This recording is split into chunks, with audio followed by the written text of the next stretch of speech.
Hey everyone, welcome back. Welcome to another video on AWS series. And इस video में this is the last video on S3. तो इस video में कुछ और चीज़ें देखते हैं S3 के ऊपर एंड उसके बाद थोड़ा सा होमवर्क देंगे. So let's start with the video. Okay and believe me this is the last video on S3. मैं इससे ज़्यादा तुम्हें बोर नहीं करूँगा. सो ठीक है, तो देखो अभी तक हमें S3 के बारे में ऑलमोस्ट हर एक चीज़ पता लग चुकी है सिवाय कुछ चीज़ों के जो तुम्हें पता होनी ज़रूरी है. ओके, फॉर एग्जाम्पल ओके, तो मतलब बहुत ईजी वीडियो है, इसमें कुछ ज़्यादा टेक्निकल नहीं है. ओके, तो जैसे काम करते हैं, हम अपनी कोई भी एक बकेट ले लेते हैं. लेट अस से दैट मैं ये वाली एक बकेट ले लेता हूँ. ठीक है, तो ये हमने एक बकेट बनाई थी. This is a public bucket. Okay, तो सबसे पहले हम देखेंगे प्रॉपर्टीज. ठीक है, तो इन सारे टैब्स को देखते हैं. क्या ऑब्जेक्ट्स टैब हमें क्लियर है? ठीक है, तो एक तरह से तुम इसको रिकैप वीडियो मान सकते हो. ऑब्जेक्ट्स के अंदर क्या होता है? जो भी हम अपलोड करते हैं, जो भी हम डालते हैं, चाहे वो फोल्डर्स हैं, फाइल्स हैं, वीडियोस है, फोटोज है, like what's ever is there, वो ऑब्जेक्ट्स के अंदर आता है. करेक्ट. एंड तुम किसी भी ऑब्जेक्ट के ऊपर क्लिक करके एक्शन के अंदर तुम उसको मूव कर सकते हो, डिलीट कर सकते हो. तो ये सब चीज़ें हमें बहुत अच्छे से क्लियर है. ठीक है, उसके बाद हम आते हैं प्रॉपर्टीज़ के अंदर. ओके, प्रॉपर्टीज़ के अंदर क्या क्या होता है? प्रॉपर्टीज़ के अंदर देयर इज अ ओवरव्यू कि ये किस रीजन में है बकेट, इसका रिसोर्स नेम क्या है एंड कब ये क्रिएट हुई थी. Okay, and then there is something known as bucket versioning. Bucket versioning क्या होता है? देखो यार, अगर तुमने गिटहब यूज़ किया है, बेसिकली तुम क्या करते हो, गिटहब क्यों यूज़ करते हो? सो दैट तुम एक वर्जनिंग मेंटेन कर पाओ, तुम अपने कोड के मल्टीपल वर्जन्स बना पाओ. करेक्ट. सिमिलरली अगर मैं इसको इनेबल करता हूँ तो क्या होगा? लेटर से मैंने एक वीडियो अपलोड की. ओके, मैंने उस वीडियो को ओवरराइट कर दिया, मतलब एक न्यू वीडियो से सेम नेम से डाल दिया. तो क्या होगा? बकेट वर्जनिंग पिछली वीडियो को भी सेव रखेगी.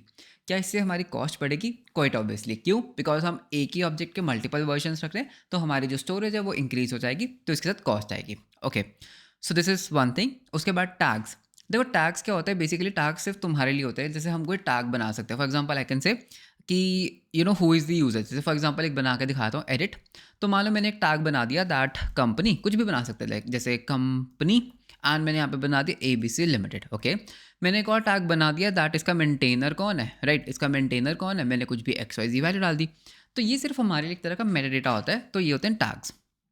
Okay, then we have encryption, then we have intelligent tiering आरकेफ कॉन्फ़िगरेशन. तो इसके बारे में अभी बात करेंगे. ठीक है, yes, so this is important. AWS CloudTrail data events. Okay, तो इनका और इवेंट नोटिफिकेशंस, तो ये दो चीज़ें हैं जो मैं तुम्हें बताना चाहता था. इसका क्या मतलब है? देखो, क्लाउड ट्रेल क्या होता है? ठीक है, क्लाउड ट्रेल होता है, देखो बेसिकली सपोज तुम एक ऑफिस में वर्क कर रहे हो, राइट, एंड या फिर तुम कहीं पे भी वर्क कर रहे हो.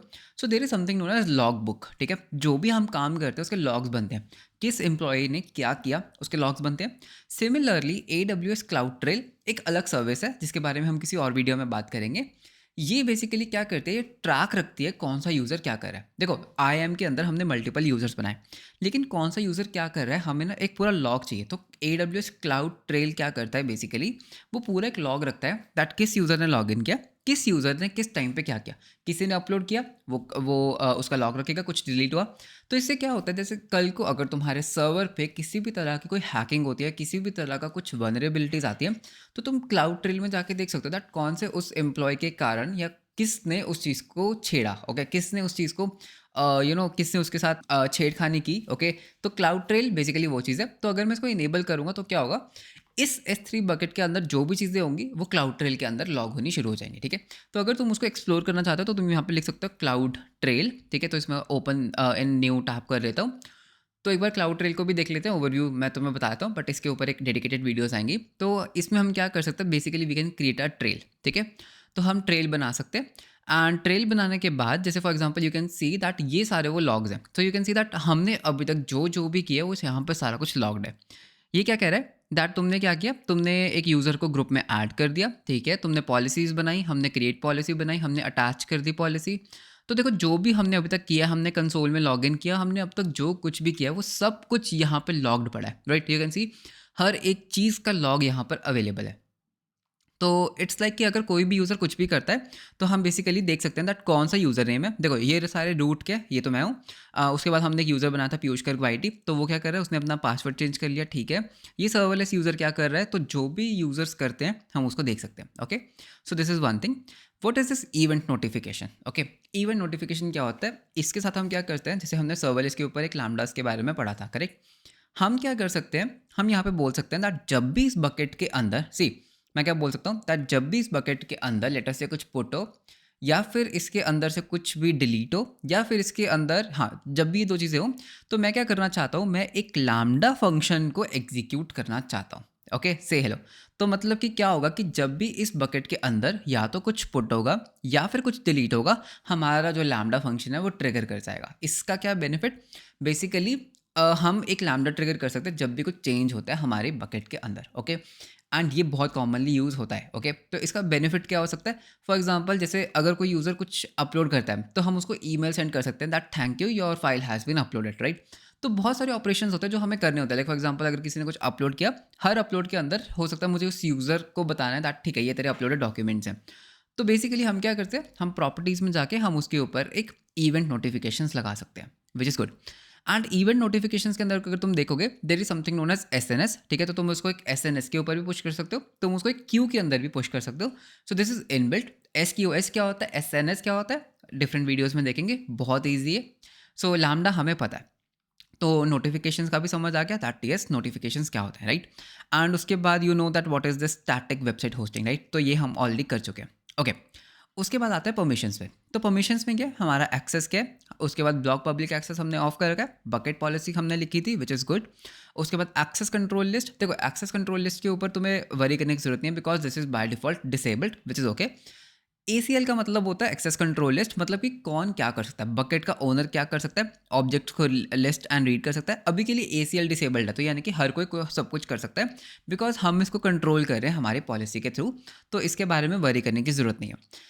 अब ये कॉर्स क्या होता है, ठीक है? अब ये कॉर्स क्या होता है, ये तुम्हारा होमवर्क है, ठीक है? तो कॉर्स के बारे में पढ़ना है बिकॉज बहुत बेसिक टॉपिक है। CORS is very basic topics. CORS का मतलब होता है क्रॉस ओरिजिन रिसोर्स शेयरिंग या कॉर्स। सो कॉर्स के बारे में यू हैव टू स्टडी, ठीक है? कि इस कॉर्स को हम कैसे कॉन्फ़िगर कर सकते हैं। तो तुम्हें कमेंट्स में इसका आंसर लिखना है। इसकी तो मैं तुम्हें एक टास्क देता हूँ, इस बकेट के लिए तुम्हें एक कॉन्फ़िगरेशन लिखनी है कि local host 8080, okay, local host 8080 के ऊपर ये पर्टिकुलर बकेट चल पाए, ठीक है? तो इसकी कॉन्फ़िगरेशन तुमने लिखनी है, तो इससे तुम्हें डॉक्यूमेंटेशन पढ़ने का एक्सपीरियंस होगा।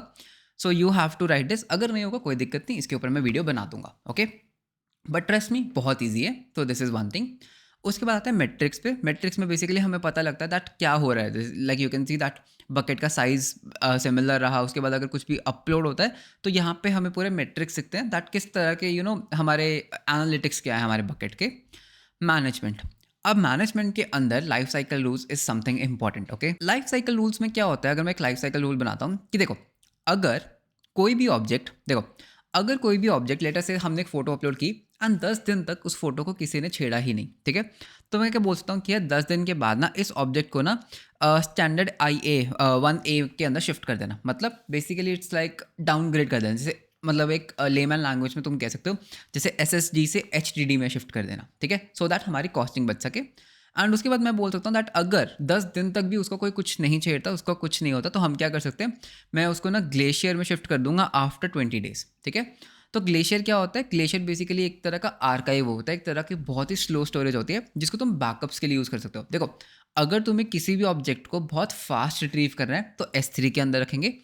अगर हमें एक बैकअप रखना है जिसको हमें ऑन डिमांड, मतलब जिसमें टाइम भी लग जाए, कोई दिक्कत नहीं है, बट हमारा कॉस्ट कम आए, तो उसके लिए हम ग्लेशियर यूज़ कर सकते हैं, ठीक है? तो इसको नेक्स्ट वीडियो, इसको मतलब हम किसी और वीडियो में देखेंगे। तो हम क्या कर सकते हैं, हम बोल सकते हैं दैट ठीक है, ऑब्जेक्ट अपलोड हुआ, 10 दिन के बाद इसमें मूव कर देना और 20 दिन के बाद उसको इसमें मूव कर देना।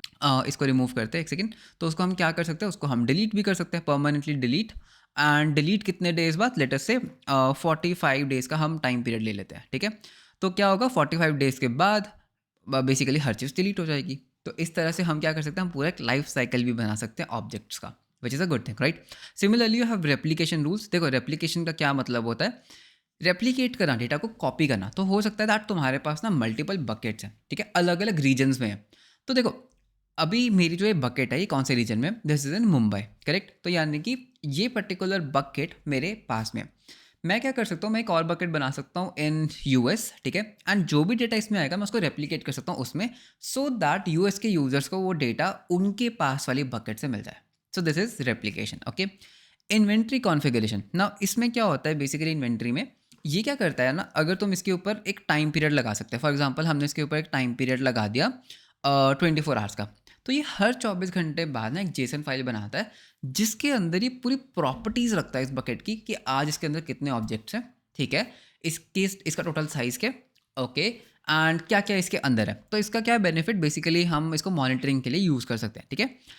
तो यू विल सी दैट, ठीक है, अगर हम यहाँ पे देखते हैं डेली, तो यहाँ पे एक फ्रीक्वेंसी होती है डेली एंड वीकली। तो मान लो मुझे एक डेली रिपोर्ट चाहिए कि मेरी बकेट के अंदर क्या हो रहा है, ओके। तो इसको हम यूज़ कर सकते हैं फॉर इन्वेंट्री, ठीक है।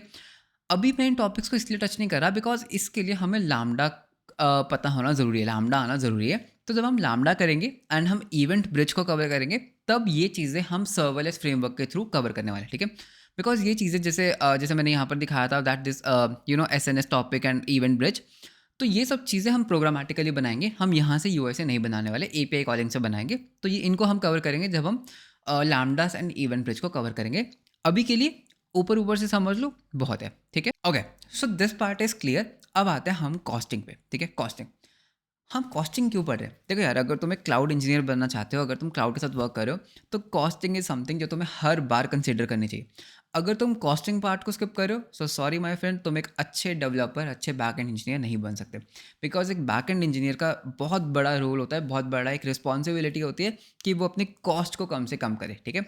तो जब भी हम कुछ नई चीज़ बनाते हैं, पहले हम देखते हैं दैट हमें क्या सर्विस चाहिए, उसके बाद कौन वो सर्विस प्रोवाइड कर रहा है। लाइक AWS भी कर रहा है इवेंट, लेट से AWS भी वो सर्विस प्रोवाइड कर रहा है, डिजिटल ओशंस भी कर रहा है, लेटर से वल्चर भी कर रहा है, लेटर से लिनोड भी कर रहा है।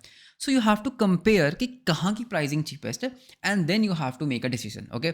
सो स्टोरेज का पता होना is very important. So let's see that S3 की स्टोरेज, S3 की कॉस्टिंग है।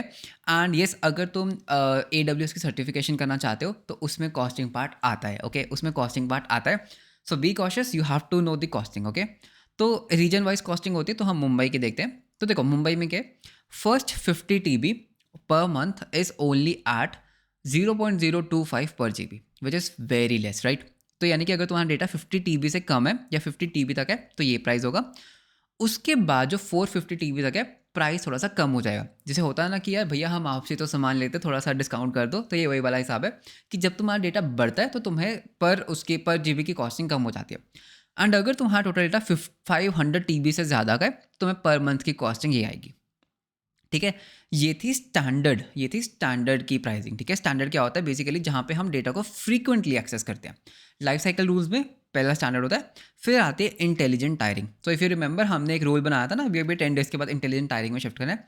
इसमें क्या होता है, इसमें बेसिकली मतलब जो डेटा होता है उसका बेसिकली थोड़ा सा कॉस्ट कम आता है, ओके। तो इसमें क्या होता है, so you can see that यहाँ पर भी सेम प्राइसिंग है, frequent access tier 50 TB 450, okay. तो यहाँ पर हमारे पास डिफरेंट डिफरेंट टायरिंग्स होती है। अगर तुम ग्लेशियर में जाते हो, तो देखो ग्लेशियर में एक है इंस्टेंट रिट्रीवल, जिसका बेसिकली क्या होता है, रिट्रीवल थोड़ा सा फास्ट होता है, तो उसकी प्राइसिंग क्या है, बहुत ही कम है। यू कैन सी ग्लेशियर की प्राइसिंग बहुत कम है। Then you have flexible Glacier, then you have deep archive. Deep archive में क्या होता है, बेसिकली जो डेटा है ना, वो डीप आर्काइव में होता है, उसको उसको रिस्टोर करने में 12 घंटे तक लग सकते हैं, ओके। तो इसका मतलब क्या है, लेट अस से दैट मैं ना पूरे अपने सिस्टम का एक बैकअप ले रहा हूँ, पूरे सिस्टम का, ठीक है। जस्ट इन केस मेरी पूरी वेबसाइट डाउन हो गई, ठीक है, तो मैं उसको क्या कर सकता हूँ, उसको मैं डीप आर्काइव में रख सकता हूँ to save my cost. Because मेरा जो पूरा डेटाबेस का लेटर से डंप बनता है या जो भी बनता है, वो बहुत बड़ा होगा, तो मैं अपनी स्टोरेज कम कर सकता हूँ। ठीक है, मुझे ये इंस्टेंटली कभी भी रिट्रीव करना नहीं पड़ सकता। अगर कुछ क्रैश होता है, तो मैं इसको यहाँ डीप आर्काइव से रिट्रीव कर सकता हूँ, जिसमें कुछ घंटे लग सकते हैं, and then I can restore the backup. तो ये डिफरेंट डिफरेंट टायरिंग्स होती हैं, डिफरेंट डिफरेंट स्टोरेज टायरिंग्स या आई कैन से वर्जन होते हैं, जिसमें तुम रख सकते हो, एंड इनकी डिफरेंट डिफरेंट प्राइसिंग होती है। अब S3 के साथ एक और कॉस्ट आती है, it's not only about storage. एक चीज़ होती है जिसको हम बोलते हैं डेटा ट्रांसफ़र, ठीक है। तो डेटा ट्रांसफ़र की कॉस्ट का मतलब क्या होता है, देखो अगर हम एक काम करते हैं, लेट अस से हम यहाँ पर कोर्स खोल लेते हैं, हमारा ट्विटर क्लोन। देखो ये जो वीडियोज़ है ना, ये स्टोर्ड है जिनकी पर मंथ कॉस्ट मुझे आती है, विच इज़ ओके।